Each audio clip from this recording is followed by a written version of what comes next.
शेतकरी सगळ्यात मूर्ख आहे असं मी त्या ठिकाणी म्हणणार आहे. मागचं सरकार होतं, त्याच्या मागचंही सरकार होतं,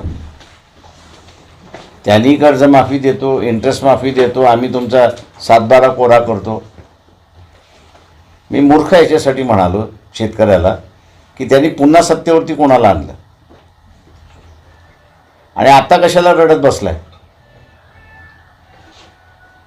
शेतामध्ये तुम्ही जे पेरणार आहात तेच उगवणार आहात. दुसरं तिसरं उगवणारं नाही आहे.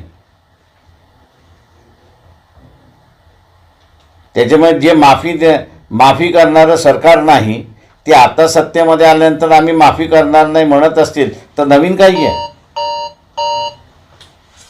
निसर्गाच्या नियमाच्या विरोधात तुम्ही जर वागणार असाल तर ते भोगावं लागतं.